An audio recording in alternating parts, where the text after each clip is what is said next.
Subscribe பட்டனை அமுக்குங்க, bell பட்டனை அமுக்குங்க. வாழ்க வளமுடன். இப்படிக்கு பாட்டி வைத்தியம். வணக்கம்ப்பா, உங்கள் பாட்டி பேசுகிறேன். இப்போ நான் ஜவ்வரிசி புட்டு உங்களுக்கு செஞ்சு காட்ட போகிறேன்ப்பா. இது ஒரு 1/2 கிலோ இட்லி அரிசிப்பா. 2 மணி நேரம் ஊற வச்சு கழுவி வச்சுருக்கேன். இது ஒரு 150 ஜவ்வரிசி. 150 ஜவ்வரிசி, 1/2 கிலோவுக்கு 150 ஜவ்வரிசி வச்சுருக்கேன். இப்போ இந்த அரிசியை வலுவலு நான் ஆட்ட போறேன்ப்பா. கிரைண்டர்ல தான் போட்டு ஆட்ட போறேன். இந்த மாவுக்கு தேவையான அளவு உப்பு போட்டாச்சுப்பா. வலுவலுன்னு அரையட்டும், நல்லா அரையட்டும். ஆட்டியாச்சுப்பா. இப்போப்பா இந்த 150 ஜவ்வரிசியும் போடுறேன். ஒரு 50 ஜவ்வரிசி வேற ஜவ்வரிசி சின்ன ஜவ்வரிசியை வாங்கி வச்சிருந்தேன், அது இருந்துச்சு. அதனால அதையும் போட்டுக்கிட்டேன். நீங்கள் ஒரே ஜவ்வரிசியாக போடுறதுனா போட்டுக்கலாம்.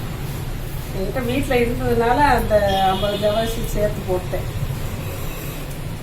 இதை இந்த மாவில் நல்லா பிசையணும்ப்பா. நம்ம இட்லி காட்டின மாதிரியே ஆட்டிக்கலாம்ப்பா மாவை. அந்த அளவு திக்னஸ்ல அந்த மாதிரியே இட்லி காட்டின மாதிரியே ஆட்டிக்கலாம். இந்த காஞ்சு சுத்தம் பண்ண ஜவ்வரிசியை போட்டு இந்த துணியில போட்டுடலாம்ப்பா.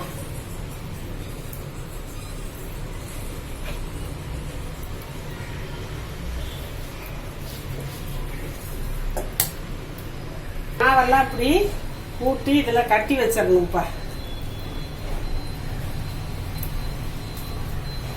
கயிறு போட்டு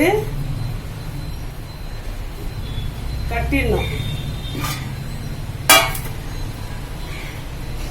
கட்டிட்டோம்னா இப்படி கட்டி வச்சிட்டோம்னா எக்ஸஸா இருக்க தண்ணியெல்லாம் வடிஞ்சிரும். மிச்சம் இருக்க தண்ணியை அந்த ஜவ்வரிசி உறிஞ்சிக்கிறோம்.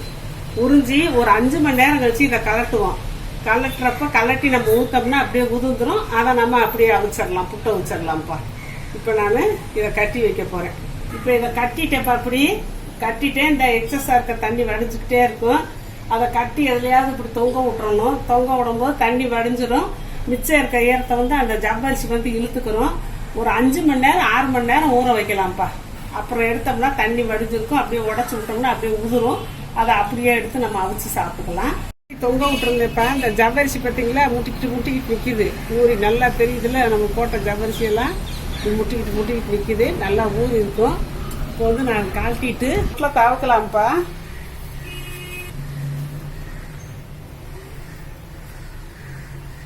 இந்த எக்ஸஸா இருக்க தண்ணியெல்லாம் வடிஞ்சிருச்சு.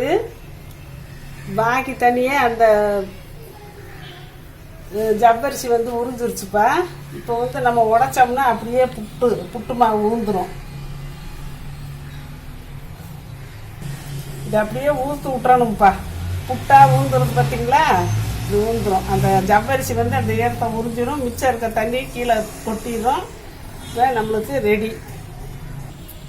இப்போ எல்லாம் ஊத்து விட்டாச்சுப்பா. இப்படி புட்டு மாவு நல்லா அழகா இதாயிருச்சு. இந்த உருண்டையா இருக்கெல்லாம் ஜவ்வரிசிப்பா. ஜவ்வரிசி அப்படி வெந்து வரும்போது அதுவும் சூப்பரா இருக்கும். நம்ம சாப்பிட்றதுக்கு ரொம்ப டேஸ்டா இருக்கும். தண்ணி அடுப்புல இட்லி செட்ல தண்ணி வச்சிருக்கேப்பா. இது கொதிக்கிற ஸ்டேஜ்ல தான் இருக்கு. இப்போ நம்ம இந்த தட்டை வச்சு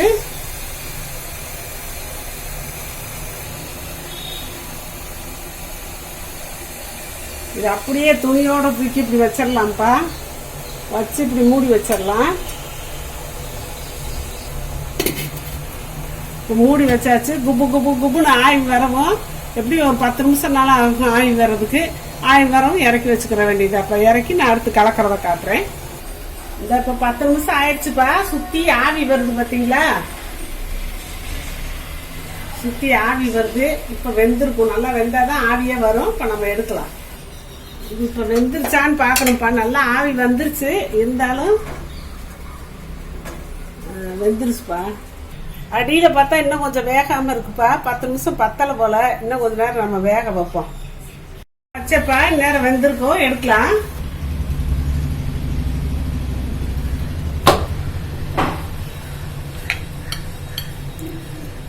இப்ப நல்லா வெந்துருச்சுப்பா.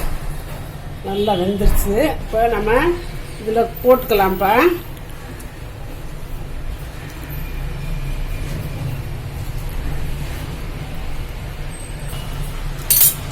வெல்லத்தை பொடிச்சு வச்சிருக்கேன். இப்ப அவங்கவுங்களுக்கு தேவையான வெல்லம் போட்டுக்கலாம்.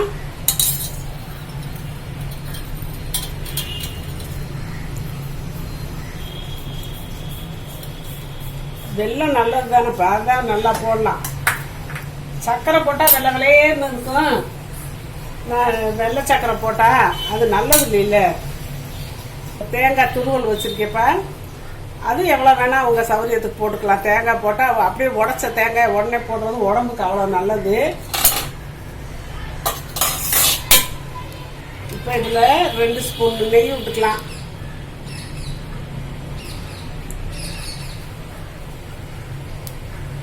நல்லா பிரட்டி விட்டுக்கலாம்ப்பா.